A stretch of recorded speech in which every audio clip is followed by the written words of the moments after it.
Hello, everyone, and welcome to another episode of Disqualified. I am Trevin, joined as always by Caleb. Hola. And Zach is behind the camera. Hello. We are here to talk about Monday Night Raw. Sorry for the late episode. Yeah. And, I said it out there before we started. I think this might have been the first boring Raw, in my opinion, of the Netflix era. except for that ending, Except for the ending, which we'll get to. a promo spot, and a return spot. Those three parts, I think, made the night at least somewhat entertaining. This wasn't a slog to get through like some SmackDowns. But let's get right into it with Mr. Yeet Man himself in MSG New York Knicks territory. Yep, for the first time since coming to Netflix, we do not open with a promo on Raw. We start with a match with, as Caleb mentioned, the E-Man himself, Jey Uso, versus Grayson Waller. And pretty okay match. Yeah. The big part of the match was when Gunther attacked Jay after the bell. Yup. Theory, being a good tag partner he is in this A-Town squad, went after Jay. Jay still having that crash out adrenaline, taking care of him handily, but sort of got tunnel vision for the rear naked chokehold. Yep, and that is it. Jay pretty much gets put to sleep. Yep, yet again. We're at like 6 weeks now? 5? Yeah, it's about 5. Yeah. These next 5 weeks are still going to be hell for him, as Gunther promised. Yeah. But speaking of hell, the very next promo opens with Logan Paul. I ain't even going to try to give him a nickname. Yeah, so Logan Schmogan, he comes out and he tries... I was just going to rhyme and try to say he tries to get over a slogan, but he doesn't. He just comes out here, he's talking, he's just yapping. It's a yap fest. Logan Paul is... Yeah. Funnily enough, for the charisma he does have, because he does have charisma, you can't deny it. On the mic, he lacks substance. Yes. And it's just a bunch of filler words. And eventually he gets to Andrew Schultz, comedian, which... and he asks, tell the people who you're here to see. And Andrew Schultz responds, I'm here for the cage match. Yeah, like a lot of people here are. I'm here to see CM Punk and Seth Rollins. And he also said Rey Mysterio. Yeah. And then Logan was like, no, but tell them who you're really here to see. And he's like, no one's here to see you, Logan. We even debate if you're gonna show up, despite you saying you're full-time now. Hey, no, He's kept the consistent schedule. I will give him props. He did say he's going to be full-time, and it's appearing as he is now, but we have to wait till see after Mania. Yep. He has only missed 1 week since the Raw premiere, but he then decides to drag out Andrew Schultz and beat him up, only to get a response from none other than the man who originally called him out. Jay Styles! The phenomenal one who beats the living snot out of him. Yeah, so AJ comes in, gives him the good old 1-2, buckle my shoe with the Pele kick, and then a phenomenal forearm. Yep. And Logan leaves dejected. And AJ responds, as Logan was talking big game earlier, being like, hey, come back here. You told us you don't run from opportunities. You got the opportunity of a lifetime right here. Mm-hmm. Oh, you're going to walk your sorry, can I get what he said? Ass. Out. Yeah, you're going to walk your sorry ass out. And then he raises Schultz's hand, and him and Schultz celebrate and draw out the segment. You could see Schultz walk up the ramp, because he had this bright-ass, gaudy-ass gold New York Knicks jacket. I love basketball. The one thing I do not get as a fan of basketball and pop culture in basketball is the Mitchell & Ness gold foil jerseys. They just look ass. I'm sorry, to each their own, but I don't like the gold Mitchell and Ness stuff, and I think that was very much a gold Mitchell and Ness jacket, and I'm like, it just looks kind of tacky. But as the segment comes to a close, expect this to be a Mania rivalry. Oh yeah, and I cannot wait for the I think honestly it's gonna be a good match. Yeah. AJ Styles, his nickname is literally what he is in the ring. Phenomenal. Yep. And Logan Paul, he's a walking highlight reel. He's a walking highlight reel. The only thing is, if he could, and I heard this criticism, and I think it could work for him, if he were to slow down and actually make things matter in the ring and actually look like they're doing something, he could grow exponentially. But I honestly don't want to see Logan Paul with another title. No. Absolutely not. Yeah, absolutely not. No Logan Paul championship runs from here on out. And now we move on to a highlight you brought up earlier as we move on to the Tornado Tag match between The New Day, represented by Xavier Woods and Kofi Kingston. With the new theme song, getting their second new theme song within like a 2-month span. Yup. Yeah. And LWO, represented by Rey Mysterio and Dragon Lee. And oh boy, they did what we asked for, and they put Dragon Lee on our TV. Also, I am not the only one to call this out, so I feel seen. Rey Mysterio, for the first time in fucking eons, was in baggy pants. Yup. Hey, it's just something about the baggy pants. He also had the full mask on. He just had the tank top on. He had none of that stupid ass fucking singlet action that he's been rocking. But he meant business with this outfit. Fire ass fit. Can't deny it. These two men went out and kicked absolute ass. Dragon Lee and Rey Mysterio, those two men being. Yep. Kind of getting tired of the New Day shtick already. Yeah. But New Day came out on top of this match due to a little surprise interference. I think this is probably the best non-title storyline going on right now on Raw. We see a luchador appear from the crowd in a red, white, and blue mask that says American made. Who could it be? But he delivers a beautiful Hurricanrana, delivers a picture-perfect suplex the same way that a certain Chad Gable performs a suplex. And the luchador, after doing all these finisher moves, looks at the crowd and says, "Gracias!" And credit to this luchador. This man booked it the fuck out of the arena. Yup. This man. He saw security and dipped. This reminds me of Charles Robinson at WrestleMania 24 running down to the ring in the Edge and Undertaker match, I believe it was. Or no. I believe it was the Ric Flair-Shawn Michaels match.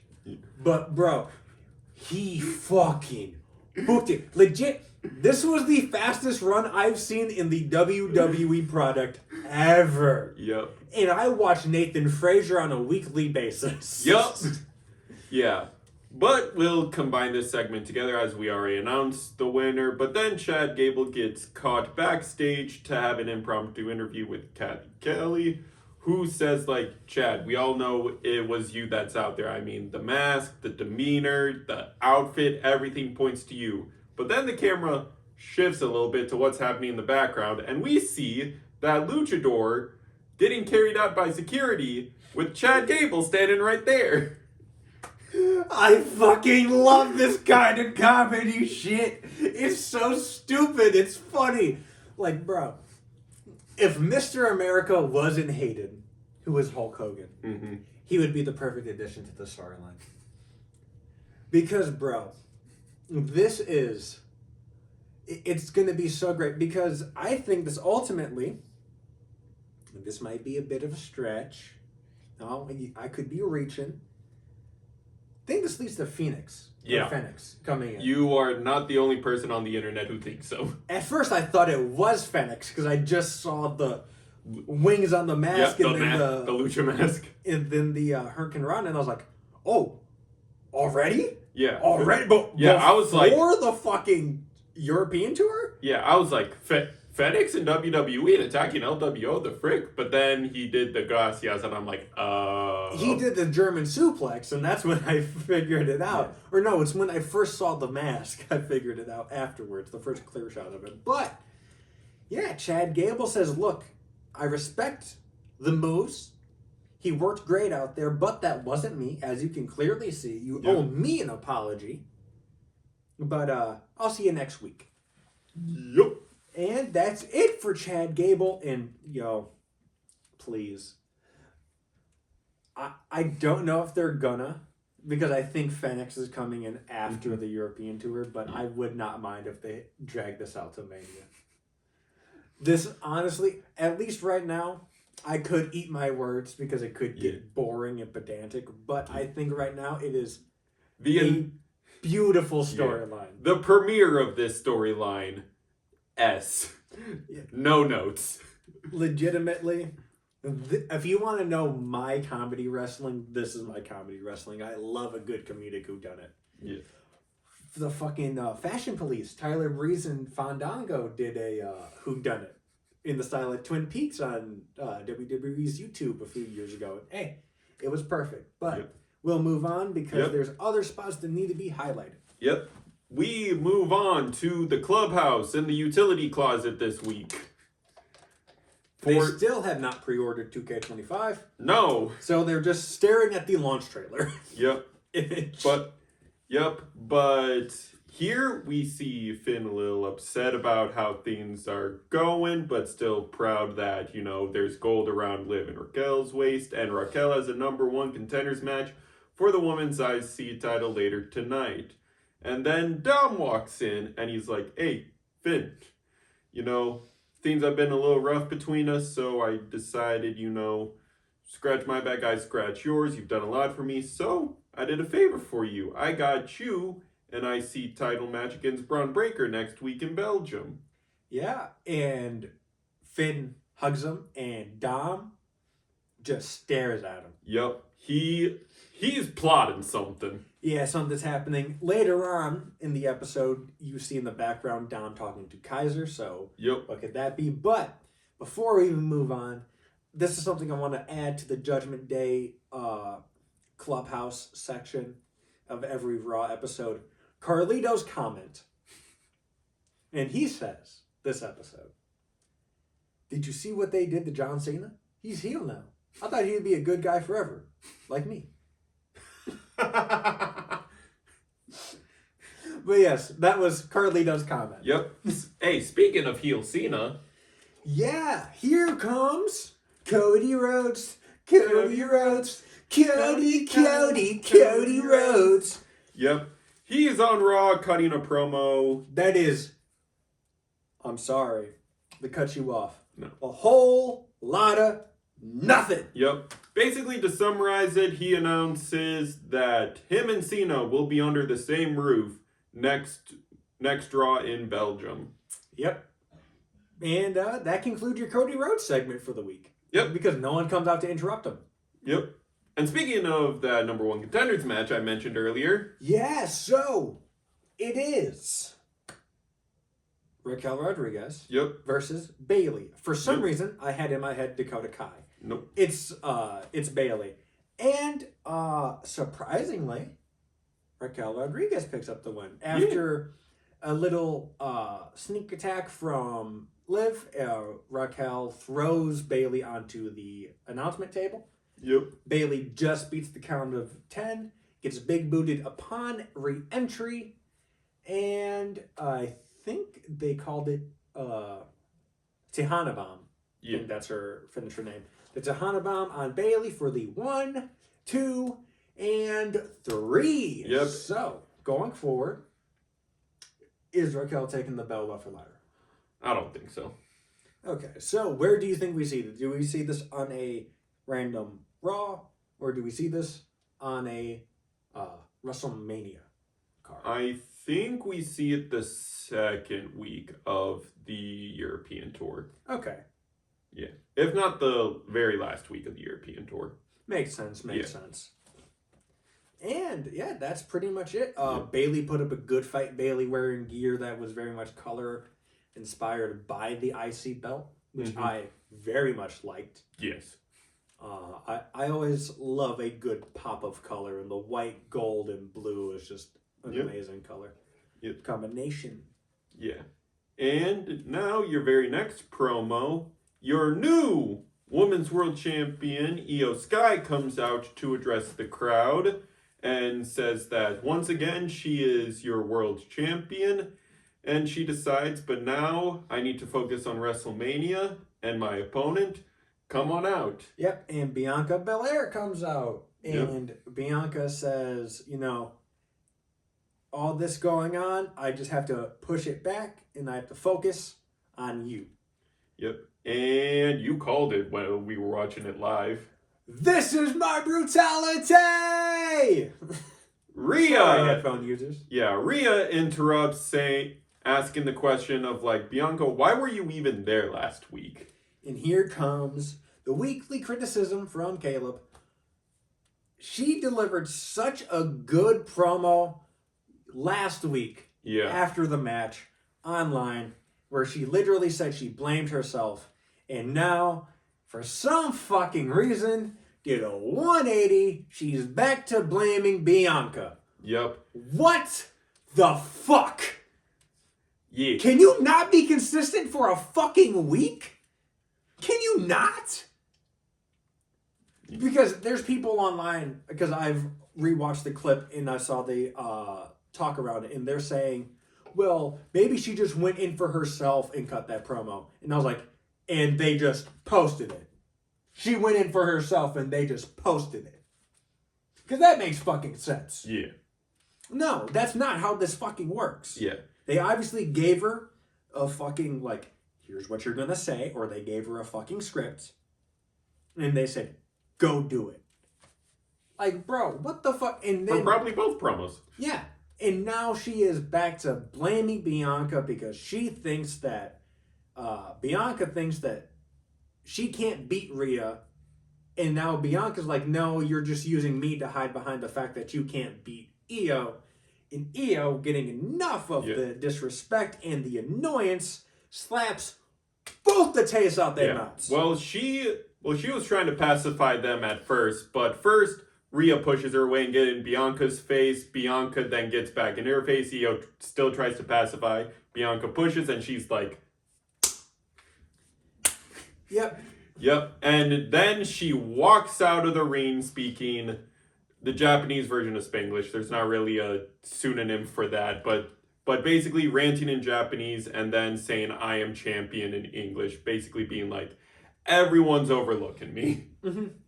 Yep. Honestly, with how they're writing the story, I could see her retaining at Mania. Yup.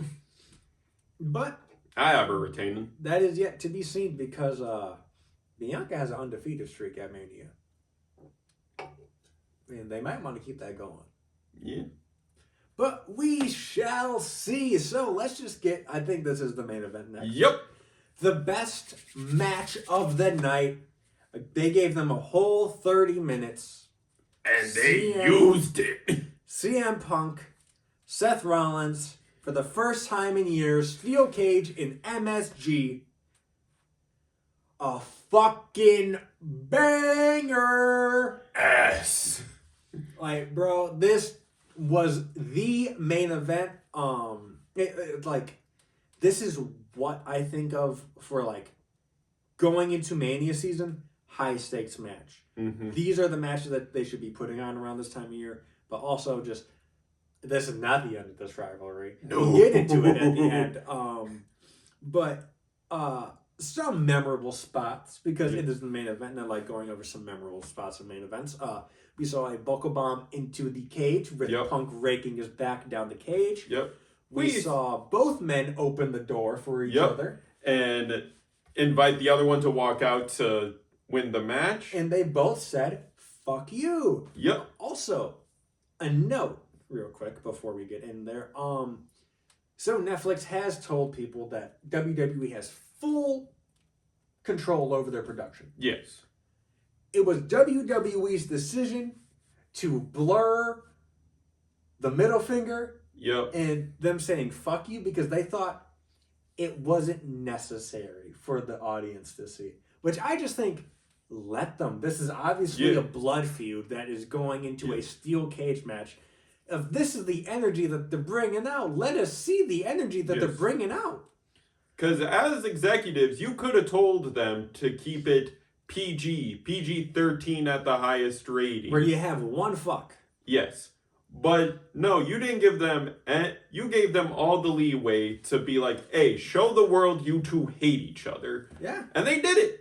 And you blacked it out. And another big spot was both men hitting their own finishers on each other. So both of them move thief. Yeah.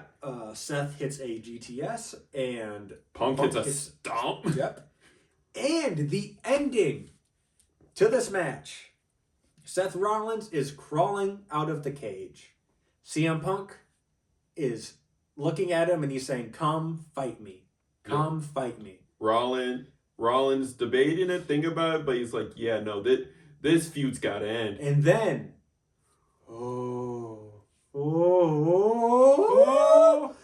crowd goes crazy.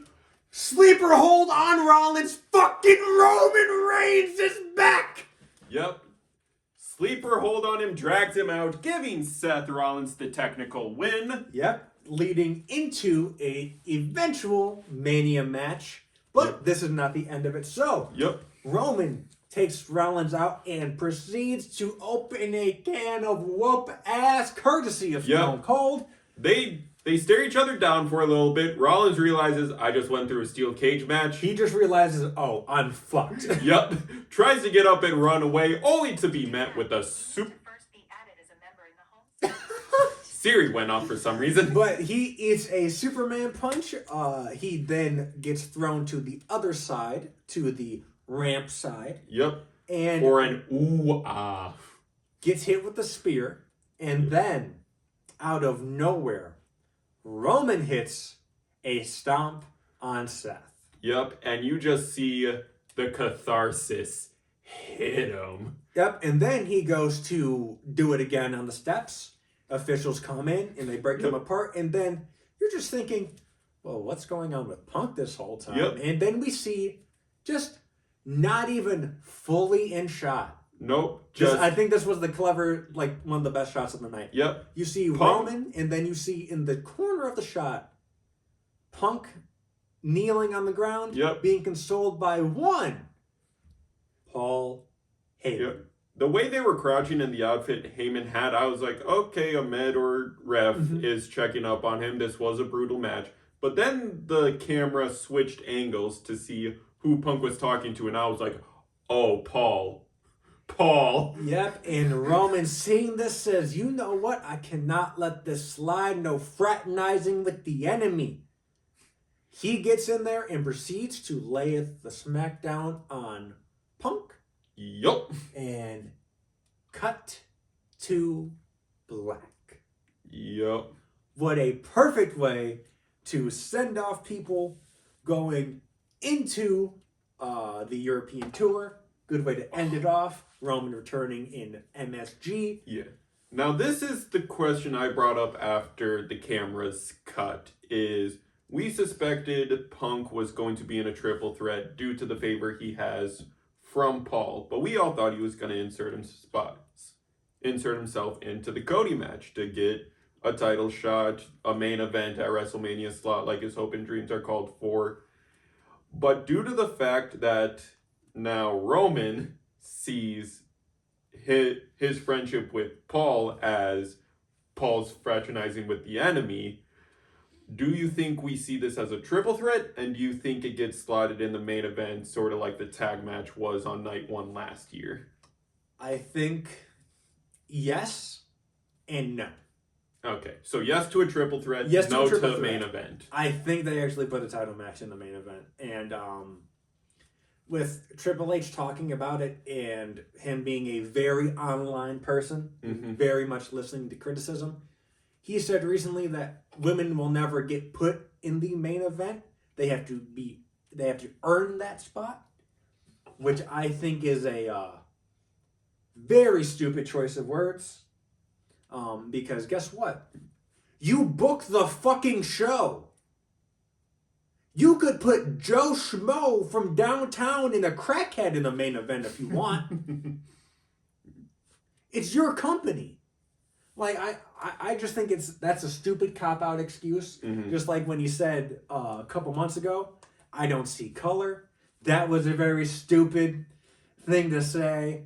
And then 2 weeks later, Bobby Lashley was released. Yep. And I don't know if you can tell. This is about as political as I'll get on this podcast. Because I don't like bringing politics into anything. But Black History Month just passed, and they did not make a single mention of it last month. So, just wanted to say that. But, moving on from that, I think you put either the triple threat women's match in the main event. Because at this point, they're getting the views on social media. They're getting the attention in the ring, in the arena. Put them in the main event. They've earned it. Or it's Gunther J. Yeah. Because WWE title match, main event of night 2. Yeah. Because that's the thing, is that how they advertise Rumble is that winning the Rumble gives you a main event at WrestleMania. So, but of course, the Cody story and being John Cena's last Mania, it's going to main event one of those nights, probably night 2. So due to the fact of how they word winning a Rumble, that is probably going to be your night 1 main event. Here's the thing. You haven't been in the universe for long enough. I hate calling it the WWE universe, but you haven't been involved in it. Ever since they brought in the 2 Rumble matches, one has always main evented. Yes. The other one has not. Yes. Even when they went to 2 nights, which I thought, hey, this is where you do it. Nope. No. Yeah. The men's one usually main events, either night 1 or night 2. Which I think is, frankly, kind of fucking stupid. But, hey, what do I know? I'm just a fan. To be fair, from what I've seen since paying attention to it, I believe the women's Rumble opens. The women's Rumble winner match opens night 2. Last night opening night 2 was Seth. Wasn't it? Oh, yeah. Freak. Never mind. They opened night 1. Yeah. Yeah. They opened night 1 because Rhea retained. But no, Bayley won last year. Oh yeah, Rhea Becky wasn't even the main. No, that was the chamber setup. Then they didn't even open. They went middle of the card, like they do for most of them. Because I remember Rhea Charlotte was middle of the card. Yeah, it's weird. The first one and second one actually. Yeah, but that's what all. Do we know? That's all for Monday Night Raw.